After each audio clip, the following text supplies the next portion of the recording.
Ok, resolvamos a continuación el siguiente ejercicio. Dice, el siguiente voltaje es aplicado a un inductor de 0,1 henrios, ¿ya? Encuentre la corriente en estado estable que circula a través del inductor. Bien, entonces nosotros tenemos el siguiente circuito realmente, ¿no? Sería un circuito en donde yo tengo una fuente de corriente alterna, ¿ya? Una fuente de corriente alterna que alimenta a un inductor. ¿Ya? Alimenta un inductor. Entonces yo tengo un voltaje aquí, un voltaje en el inductor y tengo una corriente en el inductor. ¿Ok? El voltaje de alimentación tiene esta expresión que está aquí. ¿Ya? Ese es el voltaje de la fuente de corriente alterna. 12 coseno de 60t más 45 grados. O sea, se trata de una onda entonces, que si yo la dibujo, sería algo así como lo siguiente. Al ser un coseno, el pico está justo en el origen, ¿ya? Vendría así, ¿no? Así sería la onda coseno, ¿ya? Entonces, el valor máximo es 12, es este numerito que está aquí, es el valor máximo, que vale 12. ¿Qué más tenemos? Tenemos que la frecuencia angular es este número que está acá, vale 60. Omega es igual a 60 radianes por segundo, ¿ya? Y este desfase de acá, de esta función de 45, que es 45 grados, ¿ya? Este de aquí es el ángulo de desfase, ¿no? El ángulo phi, ¿ya? El ángulo de desfase. Entonces, la expresión original es B es igual a 12 coseno de, entre paréntesis, 60t más 45 grados, más 45 grados, ¿ok? Entonces, por eso es que la amplitud es 12, es este número que está aquí, 60t, ahí está la frecuencia angular, es 60 radianes por segundo, y el ángulo de desfase es de 45 grados, ¿no? Ya, entonces, si hay un ángulo de desfase de 45 grados, ¿qué quiere decir? Que hay un desfase, de 45 grados, ¿sí o no? Y ese desfase, recuerden, cuando aquí tenemos más, es adelanto, ¿ok? Y el adelanto ya gráficamente se refleja eh, como que la onda se desplaza ya hacia la izquierda, se mueve hacia la izquierda, se mueve para acá. ¿Cuánto? Un ángulo phi de 45 grados, ¿ya? Ese es el ángulo que se va a desplazar, ¿ok? Entonces sería para acá un movimiento de menos 45 grados a la larga, ¿no? Menos 45 grados. Entonces, yo tendría que ubicar la onda correcta donde es, ¿no? Entonces, voy a borrar nomás esta de aquí, ¿ya? Voy a borrar esta de aquí y voy a colocarla en donde debe ser, ¿no? Voy a formar aquí un eje imaginario, ¿ya? Y la que pasa por ahí, pues es la nueva onda, ¿no? La de 45, la que está desfasada a 45 grados, perdón, que sería, pues, aquí está el pico, entonces viene la onda así, ¿no? Ahí viene. Entonces así, ahí sería, ¿no? Entonces esta es la onda cosenoidal, ¿ya? Que está desfasada a 45 grados en adelanto con respecto al origen, ¿no? Del eje, al origen de los ejes, ¿no? Aquí está cero, entonces de aquí para acá son 45 grados en adelanto. Esta sería la onda que representa a esa expresión, ¿no? Este sería B es igual a 12 coseno, coseno de 60t más 45 grados, más 45 grados, ¿ya? Sería la onda, ¿ok? Porque está desfasada esos 45 grados en adelanto. Bien, entonces, ya, como ustedes pueden ver, este, eso sería, ¿no? La información que nosotros podemos sacar de esta expresión que está aquí. ¿Ok? Podemos sacar todo lo que yo he anotado aquí en esta diapositiva. Ok, voy a borrar nomás estas cosas y vamos a contestar este problema. Ya, el problema dice que se tiene entonces el inductor de 0,1 henrios. Nos dicen que encontremos la corriente en estado estable que circula a través del inductor. Ya, entonces yo tengo un voltaje, ya que es 12 coseno de 60t más 45 grados. ¿Ok? Yo tengo la amplitud, que es 12, el ángulo de fase, que es 45, ¿ya? Tengo la frecuencia angular, que es 60 radianes por segundo, también velocidad angular se le puede decir, ¿ya? 60 radianes por segundo, ¿ya? Entonces, de lo que nosotros hemos visto, ¿se acuerdan? El inductor, voy a poner acá nuevamente el circuito, aquí está la fuente de corriente alterna y acá está el inductor, ¿no? Entonces me están pidiendo que determine la corriente en el inductor. Llamémosla a esa corriente I, ¿ok? Aquí está el inductor presenta una reactancia inductiva, ¿se acuerdan? Una reactancia inductiva que era igual a omega L, ¿ya? La reactancia es la oposición al paso de la corriente, es la oposición al paso de la corriente. Entonces, si yo quisiera calcular la corriente I que atraviesa el inductor, yo pudiera aplicar la ley de Ohm y decir que es el voltaje dividido para la reactancia inductiva, ¿no? Que es omega L, ¿ok? Bien, pero aquí me hace falta algo, ¿no? Si yo quiero aplicar las ecuaciones, que así como ustedes la están viendo, directamente, establecer como ley de Ohm esto, yo realmente debo trabajar con fasores, ¿no? Entonces debo trabajar con el fasor del voltaje y con el fasor de la corriente, ¿no? Ahí puedo aplicar la ley de Ohm, ¿ok?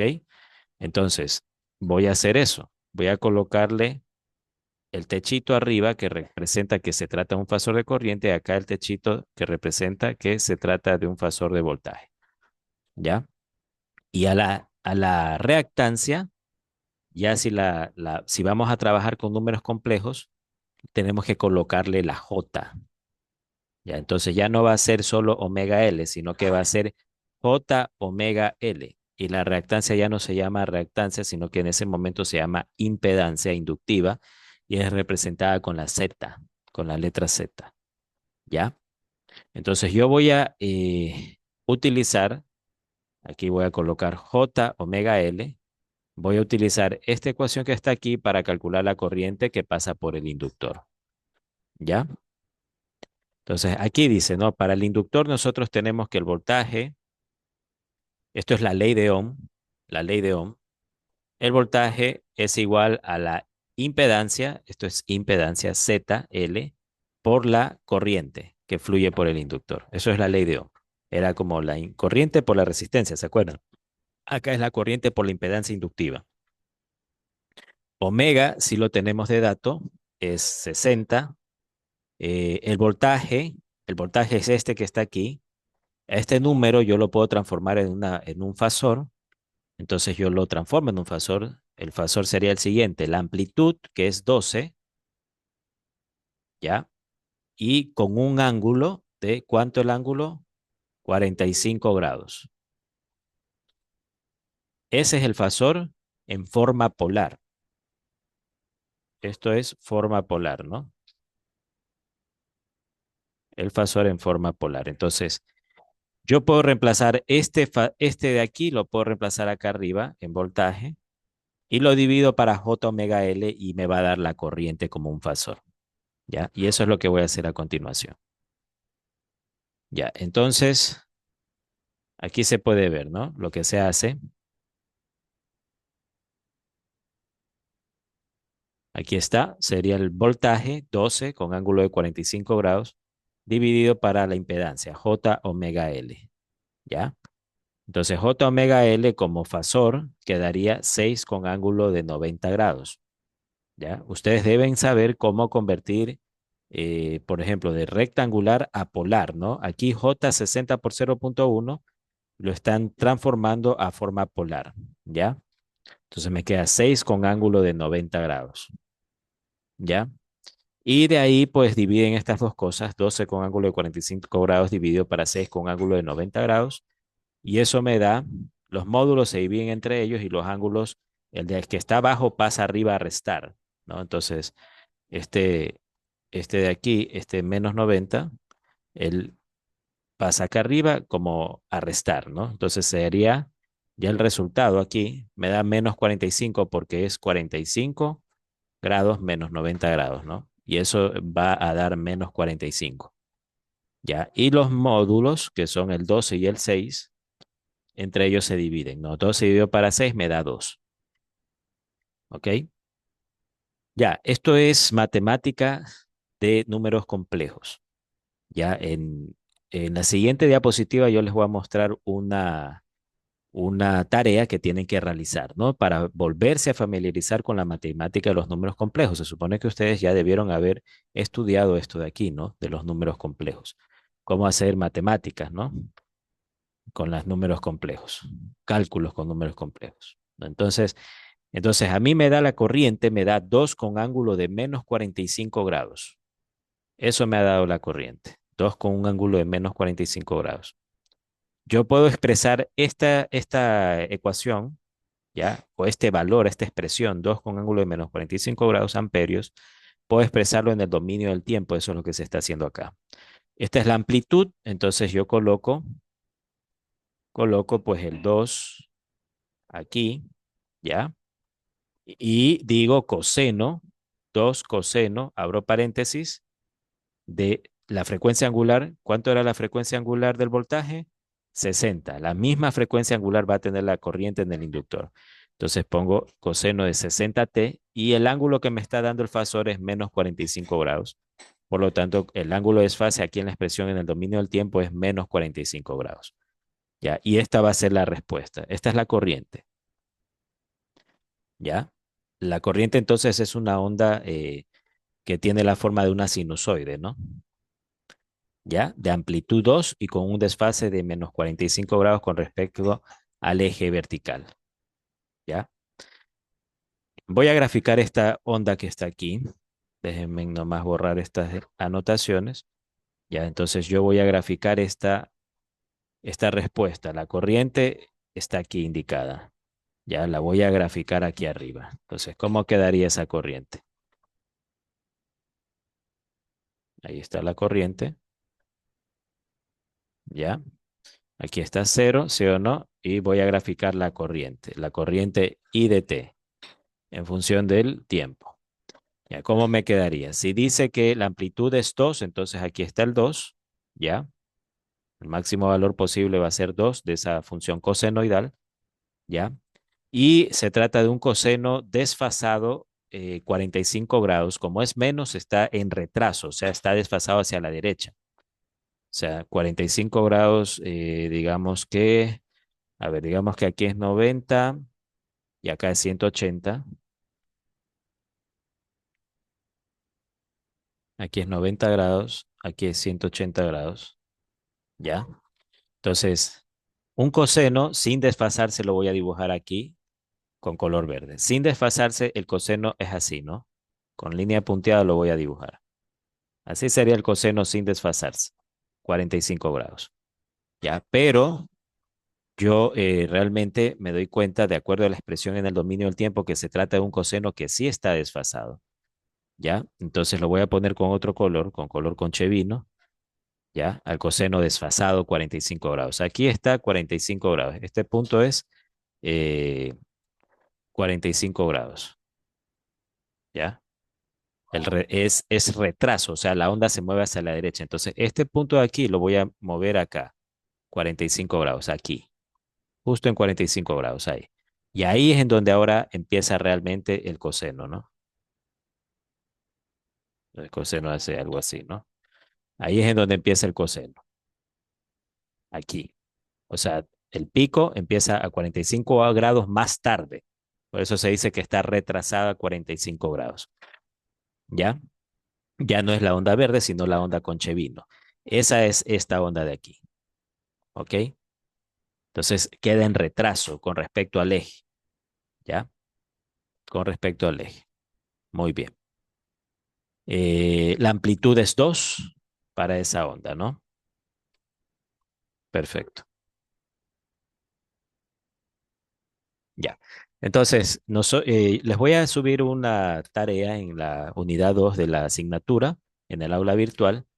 Se trata de un cuestionario acerca de números complejos, el cual deben contestar, por favor, ¿no? Se supone que es para reforzar o recordar los conocimientos, ¿no? De manipulación de números complejos, el álgebra que se puede aplicar para simplificar expresiones con números complejos, ¿no? Entonces, esa tarea es importante que la realicen, ¿no? Y es calificada. Por favor, revisen. Bien, entonces, si nosotros hablamos de corriente monofásica, tenemos una onda senoidal, ¿sí o no? Una sola onda senoidal.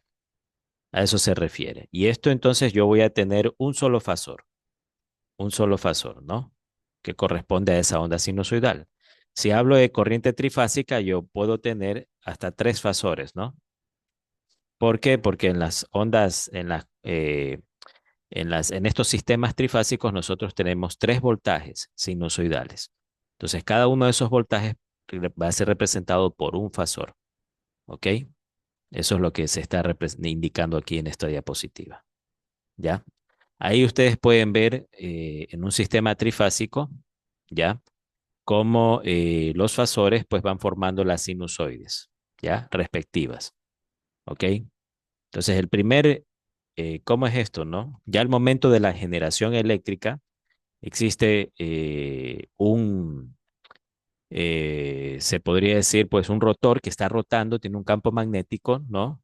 Y ese campo magnético pues induce un voltaje en un estator, ¿ok? Entonces, eso es lo que ustedes van viendo. Ese estator tiene tres devanados, ¿no? Y a cada uno de esos devanados le llaman fase, ¿ya?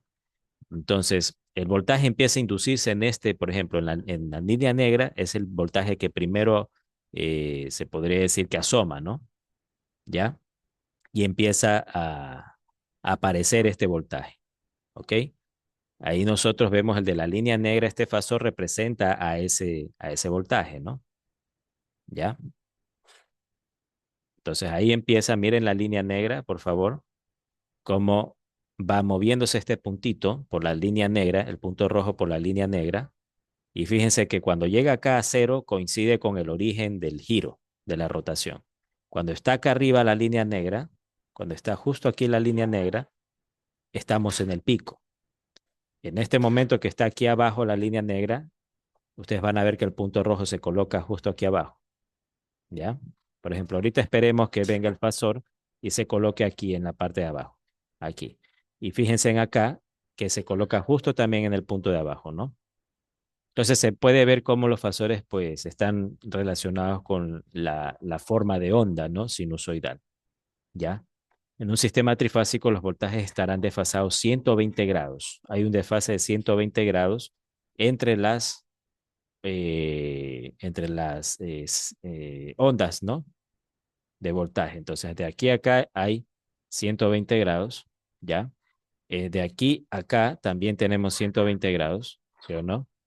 Y desde aquí hasta la última tenemos 240 grados, o sea, dos veces 120 grados. Y ese es el desfasamiento que ustedes pueden ver aquí, ¿no? 120, 120 y a ver, perdón, que voy a borrar mejor esto. Aquí ustedes pueden ver el desfasamiento, ¿no? 120, 120 y 120 grados, ¿ya?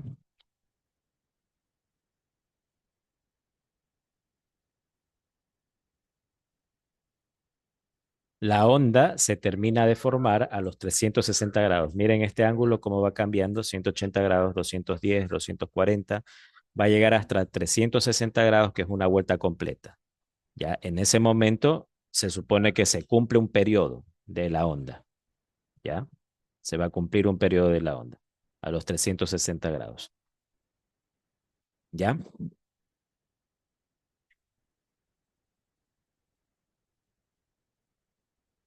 Bien.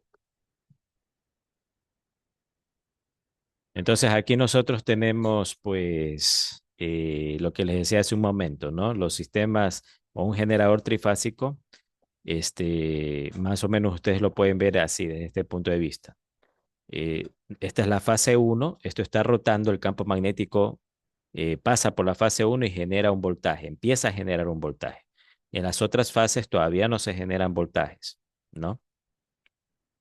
Eh, Al inicio, ¿no? Cuando esto recién empieza, ¿ya? Luego, pues, esto tiene que empezar a generar cierta tensión, ¿ya? Genera cierta tensión, ¿ya? Y ustedes ven que en cierto instante ya empieza a aparecer también voltaje en la fase 2, ¿no? Entonces, el campo magnético se podría decir que ya estamos aquí, ¿ya? Por acá empieza en cambio a desaparecer, a reducirse el voltaje, ¿no? Ya en la fase uno empieza como que a cambiar de polaridad el voltaje en la fase uno, ¿ya? Es decir, que las espiras, ¿sí o no?, de la fase uno están recibiendo el campo magnético en un sentido opuesto al que vienen recibiendo, ¿no? Si antes, por ejemplo, iban de norte a sur, ahora van de sur a norte las líneas de fuerza que están atravesando el campo al bobinado de la fase uno, ¿ya? En la fase 2 empieza a haber un voltaje, ¿ya? Empieza a desaparecer el voltaje en la fase 2 y en la fase 3 a su vez empieza en cambio a sumar un nuevo voltaje, ¿no?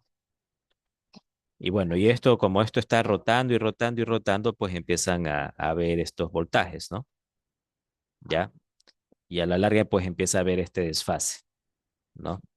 Empieza a haber estos desfases, justamente por la posición a la que se encuentran eh, los devanados, ¿no? O sea, geométricamente no están en la misma posición. Entonces, el campo magnético, mientras está ya desapareciendo en uno y se está orientando de otra manera, en el otro recién empieza a asomar campo magnético, ¿no? Y eso es lo que causa esos desfases, ¿ya? Los desfases de 120 grados. Bien, aquí nosotros vemos el diagrama, bueno, nuevamente el diagrama fasorial.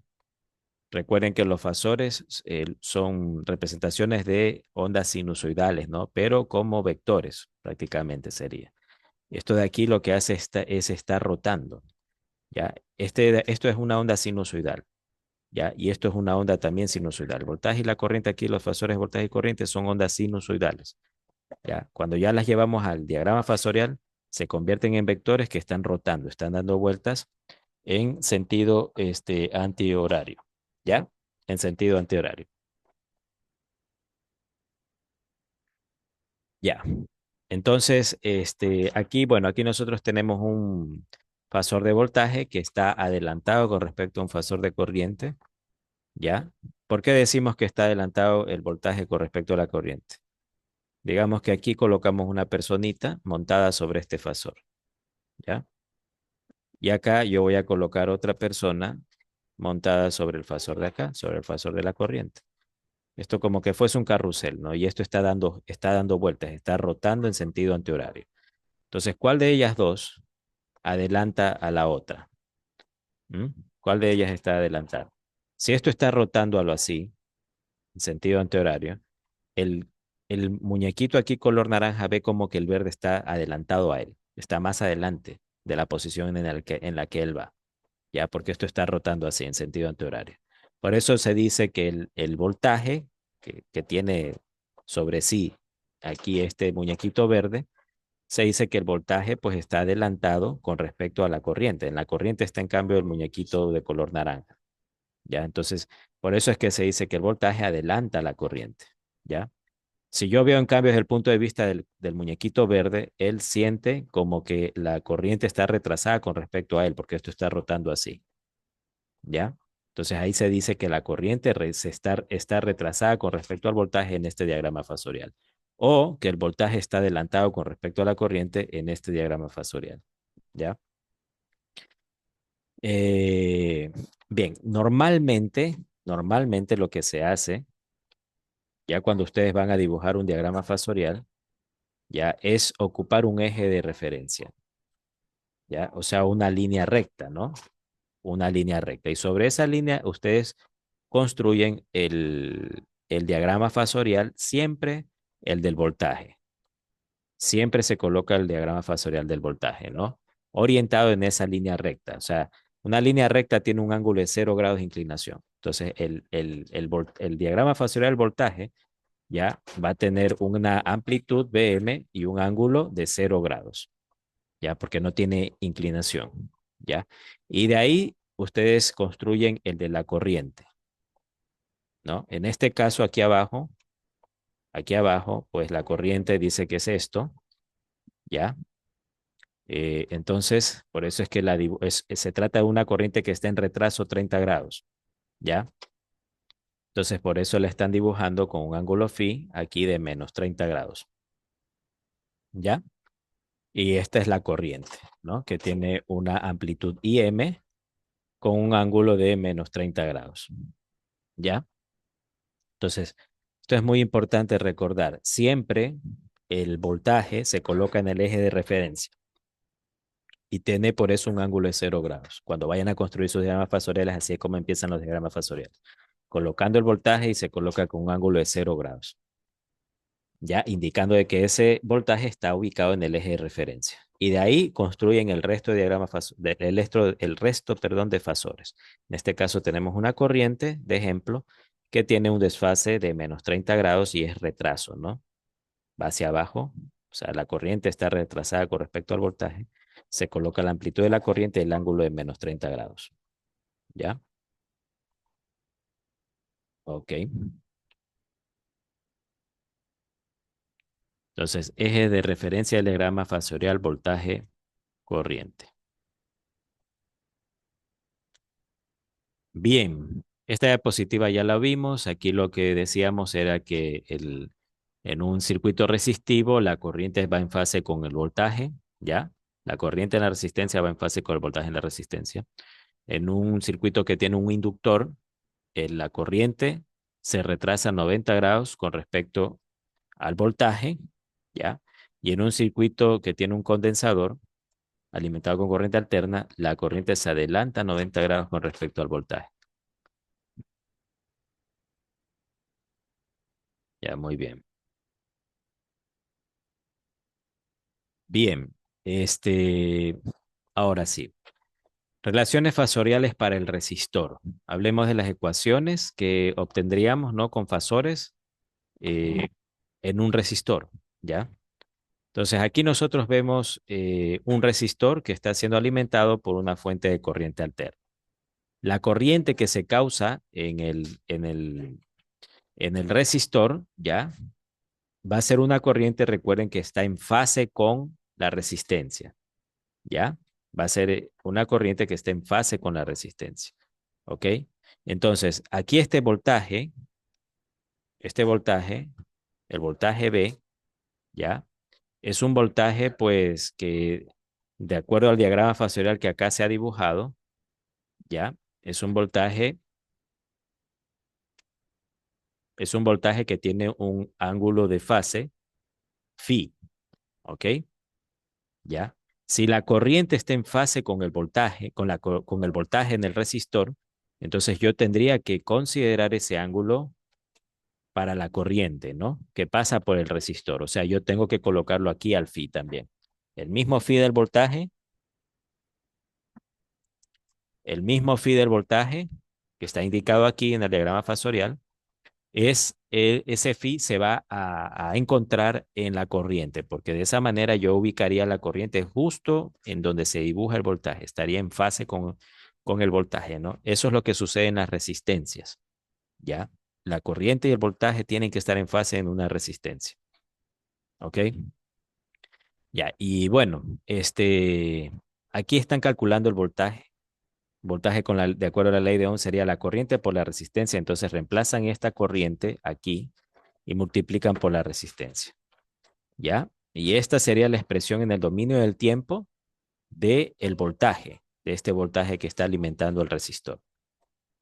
A este voltaje de aquí yo lo puedo transformar en fasor, ¿ya? ¿Qué tengo que hacer para transformarlo en fasor? Tengo que conocer la amplitud es esto, y tengo que conocer el ángulo de fase, que es este de acá, ¿ya? Y de ahí, con esos dos datos, yo cojo y puedo ubicar mi fasor. Mi fasor entonces va a ser igual a la amplitud que es R por IM con un ángulo de fase de phi, ¿ya? Y justamente eso es lo que ustedes pueden ver acá. Aquí están colocando el voltaje, ¿ya? La corriente era esta que está aquí. Esa corriente como fasor, ¿cómo me quedaría? Igual, nuevamente, la amplitud, que es esto que está aquí, con un ángulo de fase de phi positivos, ¿ya? Y aquí está, la pueden ver acá, ¿ok? Entonces, ahí, ¿qué sucede? Que ambas expresiones, tanto el voltaje como la corriente, tienen el mismo ángulo de fase, es decir, que ellas están en fase. Si ven, el ángulo de fase, recuerden que es con respecto al eje horizontal, al eje real. Entonces, aquí está el ángulo de fase phi. Si la corriente y el voltaje tienen ese mismo ángulo, las dos van a estar montadas una encima de otra, ¿no? Y eso quiere decir que ambas señales, tanto el voltaje como la corriente, están en fase. Y eso es lo que se espera que suceda en un resistor, porque el resistor no adelanta ni retrasa la corriente, ¿no? El resistor simplemente mantiene a la corriente en fase con el voltaje, tal como se indica aquí. Bien, leamos lo que dice en esta diapositiva, me parece importante. Entonces dice, si la corriente a través de un resistor es Im coseno omega t más phi, ya, el voltaje entonces en ese resistor se determina con la ley de Ohm como V igual a I por R, y esto es igual a R por Im, o sea, por corriente máxima, por coseno, abro paréntesis, omega t más phi, ya, donde phi es el ángulo de fase respecto al eje real. En forma fasorial, el voltaje vendría a ser V es igual a R por I, ¿no? En forma fasorial. Vendría a ser igual a R por I. Ya, aquí fíjense que están usando negritas, ¿no? Quiere decir que son fasores, fasor de voltaje y fasor de corriente. ¿Cuál es el fasor del voltaje? El fasor del voltaje es la amplitud, ya, de la expresión en el dominio del tiempo, o sea, R por IM, con el ángulo que se muestra aquí en el argumento, ¿no? El ángulo de desfase, el phi. Entonces sería R por IM con ángulo phi. Ese es el fasor del voltaje. Y el fasor de la corriente, de acuerdo a la expresión que tenemos en el dominio del tiempo, sería la amplitud, que es IM, con un ángulo de phi, ¿ya? Porque aquí en el argumento del coseno tenemos que es omega t más phi, entonces el ángulo es phi, el ángulo es fase, ¿ya? Aquí nos ponen una nota, dice, observe que los fasores están con negrita, ¿no? Eso ya lo dije. Sin embargo, también dice aquí algo que a veces, cuando no se coloca negrita a una variable, ¿no? Cuando se están estudiando estas cosas, en lugar de colocar negrita para decir que son fasores, suelen colocar un sombrerito a la variable.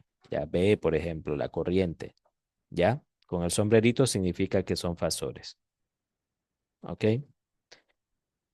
Bien, ahora veamos las relaciones fasoriales para el inductor, ¿ya? Asumamos nuevamente que la corriente tiene un ángulo de desfase, ¿no? Un ángulo de desfase igual a phi, ¿ya? Tal como se indica acá. Aquí está la corriente y ese ángulo está indicado aquí, phi, ¿ya? El voltaje en un inductor, el voltaje de alimentación a un inductor, ¿ya? O el voltaje presente en el inductor, entre los terminales del inductor, que está siendo atravesado por una corriente que tiene esta expresión, o sea, una corriente sinusoidal, se lo puede calcular con esta ecuación que está aquí, ¿no? Recuerden, el voltaje es igual a la inductancia multiplicada por la derivada de la corriente del inductor con respecto al tiempo. Entonces, el voltaje va a ser igual a la inductancia por la derivada de la corriente. Y la corriente, ¿cuál sería la corriente? La corriente es esto que está aquí, ¿no? Entonces, ¿cómo derivo eso? Sería derivada de la corriente con respecto al tiempo, es decir, derivada de Im coseno de omega t más phi. ¿Mm? Eso tienen que derivar con respecto al tiempo, ¿ya? La derivada de eso de ahí me da esto que está acá, ¿ya? Por L, multiplicado por L. O sea, la derivada me está dando menos omega, IM por seno, abro paréntesis, omega t más phi, cierro paréntesis. ¿Ya? Eso me está dando la derivada. Y eso de ahí lo multiplicaron por el L que está aquí. Entonces, esta es la expresión del voltaje. ¿Ya? Esta es la expresión del voltaje. Ya tengo la corriente también. ¿Ok? Este, este voltaje está expresado como un seno. Entonces, yo no lo puedo llevar a fasor. Recuerden que para llevar a fasor la expresión, yo necesito obligatoriamente tener aquí un coseno. Entonces, utilizo esta expresión que está aquí. ¿Ya? Menos seno de A es igual a coseno de A más 90. Y de esa forma puedo transformar este seno en un coseno. ¿Ya? Entonces, el voltaje, al aplicar esta identidad geométrica, trigonométrica, me va a quedar que el voltaje, que antes era como senos, ahora me queda como función de coseno, ¿no? Pero cambió el argumento, miren, y ya no es negativo, sino que es positivo. Me queda coseno, abro paréntesis, omega t más phi más 90 grados, ya cierro paréntesis, multiplicado por omega L por IM, ¿ya? Me queda esta expresión de voltaje para, pero ahora como contando con el coseno, ¿no? Como función de coseno. A este voltaje yo sí ya lo puedo transformar en un fasor porque tengo aquí coseno. Entonces, la amplitud es esta. Ahí está la amplitud, fíjense. Y el ángulo es este que está aquí, ¿no? Phi más 90, entonces coloco el ángulo aquí. Phi más 90 grados. ¿Ya? Entonces, el voltaje me queda que es igual a omega L por IM con ángulo de phi más 90 grados. ¿Ya? Eh, si yo, ese sería el voltaje, ¿no? Ok, ese sería el voltaje, phi más 90 grados. Ok, bien. Ahora, el diagrama fasorial, ¿cómo me quedaría? Dicen que hay un desfase de 90 grados, ¿no? 90 grados en adelanto, el voltaje está 90 grados en adelanto con respecto a la corriente. Ya, entonces, el voltaje, pues, lo tendría que colocar yo 90 grados para arriba, ¿no? Para que quede este de aquí en adelanto con respecto al fasor de la corriente. ¿Ya? El voltaje va a estar en adelanto con respecto al fasor de la corriente, ¿cuánto? 90 grados. Normalmente cuando hablamos de inductores mencionamos a la corriente, decimos que la corriente queda en retraso 90 grados con respecto al voltaje, ¿ya? Siempre es con respecto a la corriente que se habla, ¿ya? Normalmente así se dice, la corriente está en retraso con 90 grados con respecto al voltaje. No se dice el voltaje está adelantado 90, sino corriente. Se habla de la corriente. Corriente está retrasada 90 grados con respecto al voltaje, ¿ya? Eso es lo que aquí se manifiesta, ¿no? En este diagrama fasorial y cómo saqué esto de aquí con mis expresiones, ¿no? Con mis expresiones. Aquí está el voltaje, ¿ya? Y la corriente, el fasor de corriente. ¿Cómo es el fasor de corriente? Aquí no está anotado el fasor de corriente. De acuerdo a esta expresión, el fasor de corriente debería ser así, ¿no? I es igual a IM con un ángulo de phi. Ese sería el fasor de corriente. Entonces, IM con ángulo de phi. Entonces, este fasor que está aquí es el que está dibujado aquí de la corriente. Por eso aquí está el ángulo phi, ¿sí ven? Con respecto al eje real, ¿ya? Y este voltaje, ¿ya? Dice que es phi más 90 el ángulo de desfase. Entonces, aquí está phi más 90 grados, que es este ángulo que hay entre la corriente y el voltaje. 90 grados. ¿Ya? Entonces, por eso es phi más 90. El diagrama fasorial por eso queda así. Bien. eh, Ustedes hubieran podido también utilizar la ley de Ohm para calcular el voltaje aquí, ¿no? El voltaje vendría a ser, en el inductor, vendría a ser, de acuerdo a la ley de Ohm, la impedancia inductiva, que es J omega L, multiplicado por la corriente que pasa por el inductor. O sea, sería J omega L por I. Ese es el voltaje inducido en el inductor, ¿no? El voltaje que tiene el inductor. ¿Ya? Bien, tenemos también estas relaciones fasoriales del capacitor, ¿no? Asumamos que tenemos un voltaje sinusoidal, como este que está aquí, ¿ya? Este voltaje aquí yo lo puedo graficar aquí abajo como un fasor, ¿no? Entonces va a ser, el fasor va a ser la amplitud con un ángulo phi. Este fasor de aquí sería la amplitud, el fasor B sería la amplitud BM con un ángulo phi de desfase, ¿ya? Entonces yo puedo llevar esto de aquí a acá abajo, ¿ya? Entonces aquí estamos. El fasor B es igual a la amplitud, aquí no han anotado, pero se supone que esta longitud vale BM, es BM, esta longitud, con un ángulo phi, ¿no? Que se mide con respecto al eje real, ¿ya? Y teniendo esto, yo sé que la corriente en un capacitor es la capacitancia multiplicada por la derivada del voltaje con respecto al tiempo. Entonces yo aquí tengo esta derivada, ¿no? Tengo que derivar el voltaje. Entonces sería la derivada del voltaje. ¿Cuál es el voltaje? Es esta expresión que está aquí, esta. Entonces sería Bm coseno de omega t más phi con respecto al tiempo. Si yo derivo eso, me va a dar entonces la expresión que está aquí abajo, ¿ya? Me va a dar Bm seno de omega t más phi. Bm seno de omega t más phi por la capacitancia C, porque aquí hay una capacitancia C. Entonces sería C por Bm seno de omega t más phi, ¿ya? Nuevamente, aquí yo tengo una corriente que tiene función seno, yo debo transformarla en función coseno, ¿no? ¿Ya? Entonces, aquí la corriente, si yo la quiero llevar a coseno, ya me va a asomar aquí un ángulo de desfase, ¿no? O sea, un ángulo de fase de 90 grados que hay que sumar a este phi, ¿ya? Por eso es que ustedes ven acá que el phi está con, la corriente, perdón, está a un ángulo de phi más 90 grados. O sea, sería un procedimiento similar al que se hizo acá, ¿ya? Bastante similar. Bien, y eso. Entonces, la corriente, esto de aquí yo llevándolo a fasor, ¿ya? La corriente pues me va a quedar como que es igual a la impedancia capacitiva multiplicada por perdón, sería el voltaje dividido para la impedancia capacitiva, ¿no? Eso es la corriente, por la ley de Ohm. Ya aquí como que están,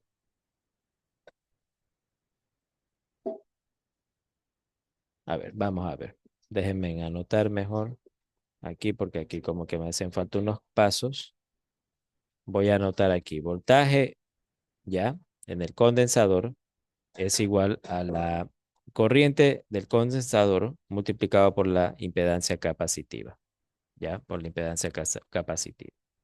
La impedancia capacitiva es lo siguiente, ¿no? O sea, queda la corriente por la impedancia capacitiva que es 1/J omega C, ¿ya? Entonces, si yo de esta expresión despejo la corriente, me va a dar esto que está acá, ¿ya? Y de esta expresión de aquí, esta expresión que está aquí, esta, es lo mismo que está acá. ¿Sí se dan cuenta? Es corriente dividido para J omega C. ¿Ya? Entonces es la ley de Ohm que se está aplicando aquí para hallar expresiones de corriente y de voltaje en el condensador. ¿Ya? Conclusión de este diagrama fasorial es que la corriente adelanta al voltaje en un inductor. ¿Cuánto lo adelanta? 90 grados. La corriente se adelanta 90 grados eh, en un inductor, ¿no? Con respecto al voltaje, en un capacitor, con respecto al voltaje en ese capacitor. ¿Ya? En cambio, en el inductor, la corriente se retrasa 90 grados con respecto al voltaje en ese inductor. Y en el resistor, la corriente está en fase con el voltaje. ¿Ya? Esto, todo lo que les estoy diciendo es cuando a estos elementos los alimentamos con corriente alterna, sinusoidal. Bien, entonces nosotros tenemos relaciones, ¿no? Fasoriales. ya para estos elementos de los circuitos. En el caso de la resistencia, en el dominio del tiempo aplicamos la ley de Ohm, voltaje igual a resistencia por corriente. Y en el dominio de la frecuencia, es decir, con fasores, si queremos calcular el fasor de voltaje en la resistencia, también aplicamos la ley de Ohm, ¿no? Sería la resistencia multiplicado por el fasor de la corriente en la resistencia. En el inductor, en el dominio del tiempo, el voltaje vendría a ser igual a la inductancia multiplicada por la derivada de la corriente del inductor con respecto al tiempo. Eso sería el voltaje en el inductor, en el dominio del tiempo. En el dominio de la frecuencia, en cambio, aplicamos ley de Ohm, ¿ya? Entonces va a ser voltaje igual a impedancia inductiva por la corriente que fluye por el inductor. Esto de aquí es impedancia inductiva, ¿ya? Esto de que está aquí. Esto es ZL. Ok, entonces ZL por la corriente del inductor. Y acá, en cambio, en el condensador, en el capacitor, en el dominio del tiempo, la corriente es igual a la capacitancia multiplicada por la derivada del voltaje en el condensador con respecto al tiempo. Y en el dominio de la frecuencia, el voltaje ya está relacionado con la corriente a través de la ley de Ohm. Esto de aquí es voltaje es igual, esta expresión de aquí es igual a voltaje. Voltaje es igual a la impedancia capacitiva por la corriente del capacitor.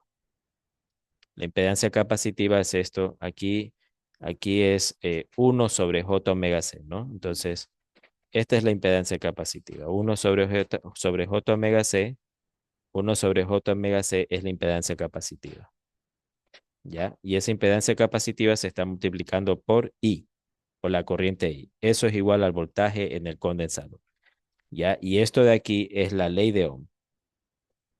Ley de Ohm. Voltaje es igual a impedancia por corriente, no en corriente alterna. O sea, oposición al paso de la corriente por la corriente. ¿Ya?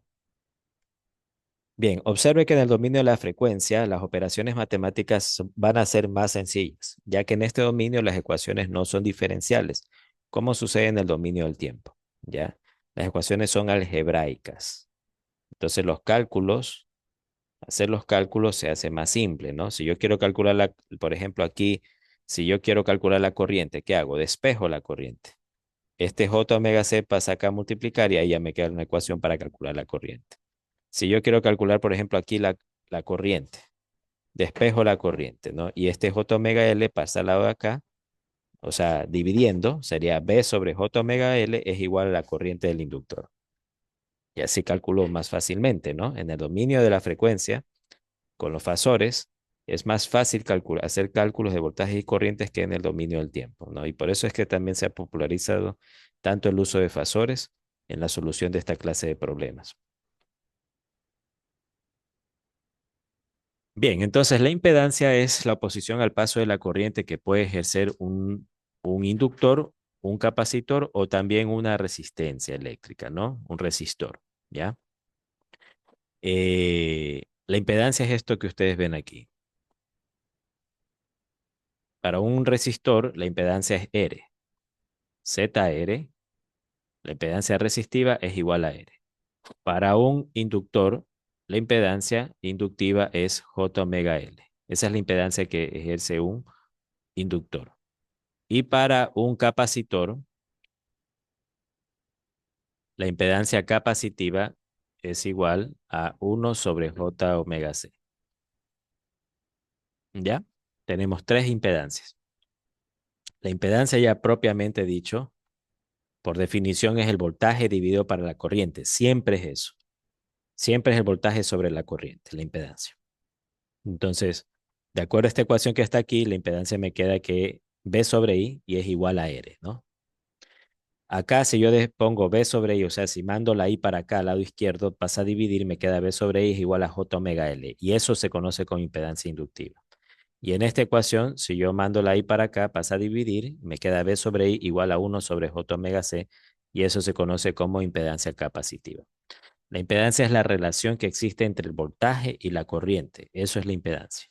La impedancia se mide en ohmios. Esto, resistencia es en ohmios. Impedancia inductiva es en ohmios y la impedancia capacitiva también es en ohmios, ¿no? la impedancia depende de la frecuencia, ¿no? Porque omega es igual a 2pi por f. Entonces, eso quiere decir, o si omega es igual a 2pi por f, entonces está clarito que entonces aquí hay una dependencia de la frecuencia, ¿no? Porque omega es igual a 2pi por f y acá también va a haber una dependencia a la frecuencia, ¿no? Que es igual, porque omega es igual a 2pi por f.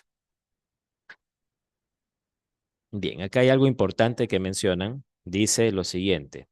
La impedancia no es un fasor porque al dividirse el fasor de voltaje por el de corriente, el resultado, o sea, recuerden que yo dividiendo estas dos cosas tengo dos fasores, el resultado no va a ser un fasor como tal, no va a ser un número complejo igual, ¿ya? Pero no cumple las características del fasor, ¿no? No cumple las mismas características del fasor. Entonces, y no las cumple porque la cantidad que yo obtengo no es una cantidad que varía en forma sinusoidal. ¿Ya? No hace eso, realmente, ¿ok?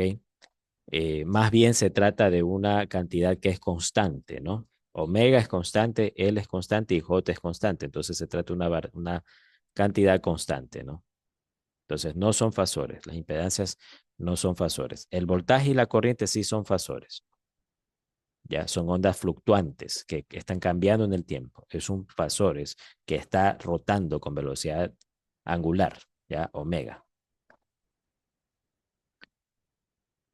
Bien, entonces nosotros tenemos esto, ¿no? Impedancia y admitancia. La admitancia es el recíproco de la impedancia, ¿ok?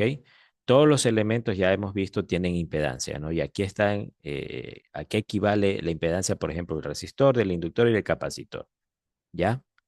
La admitancia, que ya vamos a ver más adelante, es el recíproco de estas cantidades, ¿no? De eso vamos a hablar más adelante. Ya, por ahora, fíjense lo que es la reactancia, en cambio. La reactancia es el módulo o magnitud de la impedancia, ¿ya? O sea, si yo llego y grafico la impedancia en un plano cartesiano, digamos que yo a esta de aquí la voy a graficar, a la impedancia inductiva. ¿Cómo sería el gráfico? Esta es la parte imaginaria y esta es la parte real, ¿ya? Voy a graficar ese número complejo. Este es un número complejo porque tengo J. Entonces, ¿cómo grafico esto? Me quedaría, la J positiva es para arriba, ¿no? Aquí, me quedaría así. Así sería. Y la longitud de esto es omega L, ¿no? Acá tenemos J. Hasta aquí es J. ¿Ya? Entonces, la longitud es omega L. El módulo de ese fasor es, no de ese fasor, de ese vector, ¿ya? Es omega L. Esta longitud que hay desde aquí hasta acá es omega L. A esa longitud se le conoce como el módulo, ¿ok? De este vector, ¿ya? Que esto es una impedancia. Y a este módulo se le conoce como reactancia, ¿ya? Reactancia es el módulo magnitud de la impedancia. Perdón, omega L. XL es igual a omega L y esa es la reactancia inductiva, ¿ya? Acá yo tengo en cambio este, lo que es la reactancia capacitiva, que es 1 sobre omega C, ¿no? Ya, en el caso del condensador, en el caso del condensador, a ver, déjenme poner un color que me favorezca. Pongámosle este azul. Entonces, en el caso del condensador, yo realmente tengo menos J, menos J. ¿Y por qué tengo menos J? Desde aquí hasta acá, la distancia es 1 sobre omega C, ¿ya? Esa es la longitud, esa es la reactancia capacitiva. ¿Ya? Pero ¿por qué tengo menos J? ¿Ya? Cuando acá yo veo que hay un J positivo. ¿Ya? ¿Por qué es eso? Porque 1 sobre J, aquí yo tengo 1 sobre J, 1 sobre J. Cuando tengan así 1 sobre J, ustedes pueden reemplazar ese 1 sobre J por menos J, ¿ya? Por menos J, ¿ya? Por eso, entonces yo sé que 1 sobre J es un J negativo. Entonces dibujo aquí, ¿ya? En este plano complejo, lo dibujo para abajo, menos J, y la longitud es 1 sobre omega C. Esa vendría a ser la longitud, 1/ωc. ¿Ya? Entonces, la longitud aquí, 1/ωc, es lo que se conoce como reactancia capacitiva. Es el módulo de la impedancia, 1/ωc. ¿Ya? El omega L es el módulo de la impedancia inductiva, ¿no? Y a ese se le conoce como reactancia inductiva. ¿Ya? Entonces, la reactancia inductiva es el módulo de la impedancia inductiva y la reactancia capacitiva es el módulo de de la impedancia capacitiva.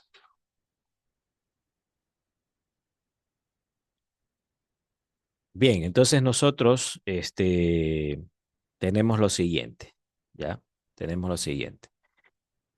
Para un inductor, pues, de acuerdo a lo que hemos visto hasta ahora, ¿ya? En el inductor, la impedancia inductiva es igual a J omega L.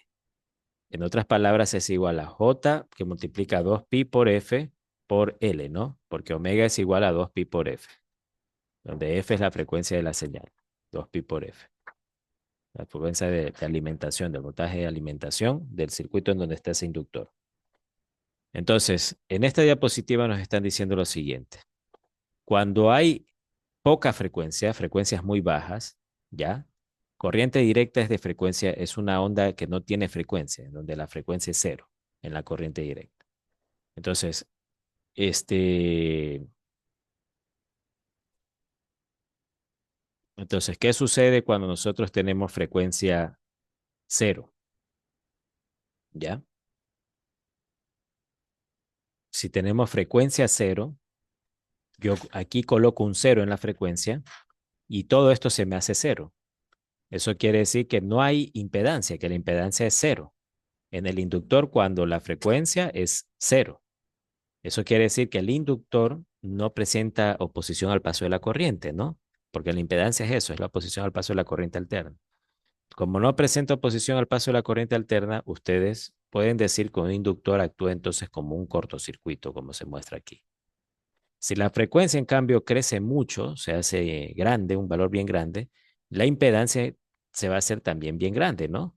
Como se puede ver aquí en esta ecuación, porque yo multiplico un número grande por otros números y eso me va a dar un valor bien grande de impedancia. La impedancia es la oposición al paso de la corriente, por lo tanto, a alta frecuencia, el inductor actúa como si se tratase de un circuito abierto, como se ve aquí, ¿ya?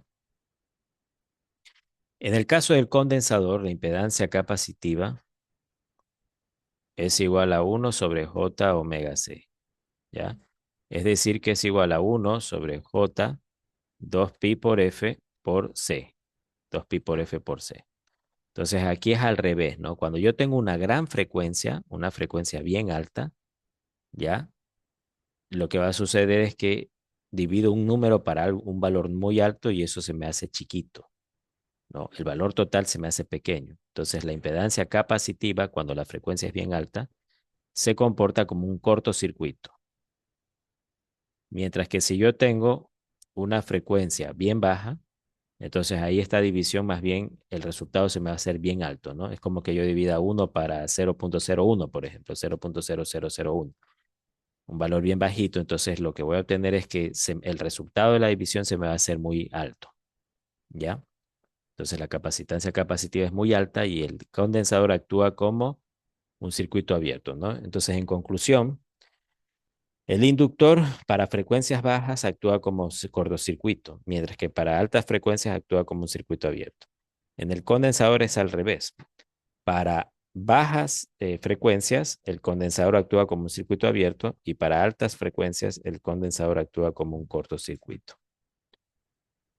Ok, ya, muy bien. Creo que estamos bien con lo que hemos visto hasta aquí por esta clase.